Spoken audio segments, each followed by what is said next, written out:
Christian, it's one win and one loss so far for the Saints this season.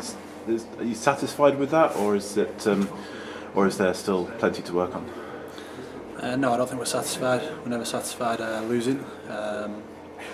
Played two tough teams, two top 5, top 6 teams last year. We lost at home to Gloucester last year. We got a good win this year, and then second game I think we came up against a very focused, very determined Harlequins team at home. They lost once at home last year to us, and they didn't lose at home this year to us. So a tough experience, but we've taken some lessons from the game, and hopefully we'll put it right this weekend. Just one question quickly about last Friday night. Do you think Quins are an underrated team? Massively, especially at this time of season. They're missing 2 guys with World Cup duty. One of them's Danny Kerr, who's injured. They've got a great replacement in Dicko's brother.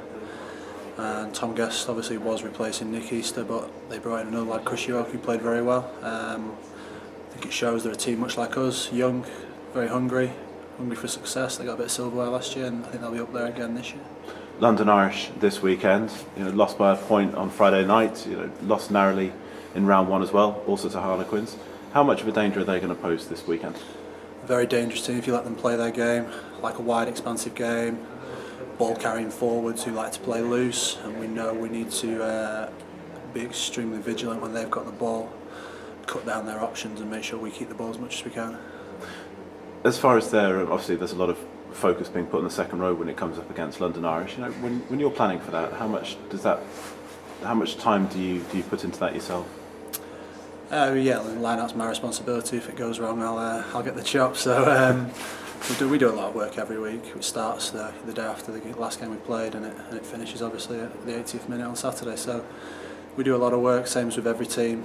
Different teams present different opportunities, and hopefully we'll get some success out of London Irish. Is that the kind of work you take home? Is it something that you can use to almost get away from your family life when you're at home, or is it something that you try to keep in the office? Do both. I do the initial work at home, and then I'll spend 10-15 minutes a day just looking over things, trying to pick the right opportunity for our ball, and maybe pick what they like to do on their ball, and hopefully stop them doing it.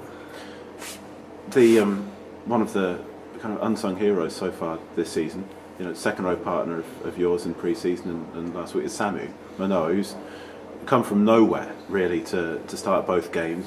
He's right up there in terms of the carrying stats and things like that. Have you been surprised by how well he's taken to the game in England? No, I wouldn't say surprised, because he arrived in pre-season. He's a phenomenal athlete. Very powerful, very fast, sort of that rarity that I suppose Courtney has. He's very new to the game. He still makes little technical mistakes, but his physical prowess is astounding. And I think, I mentioned Courtney. I think he's more powerful than Courtney. He's faster than Courtney. He's that type of player, which he was recruited to be. He was recruited to fill in for Courtney, be that explosive player. And I think he has exceeded all expectations and really has been the player of the first 2 games. Is he enjoyable to play alongside? Yeah, he's a great guy actually. He's also a great listener, and he learns very quickly, so he's perfect to play alongside. I just point him in the right direction and try and keep up with him.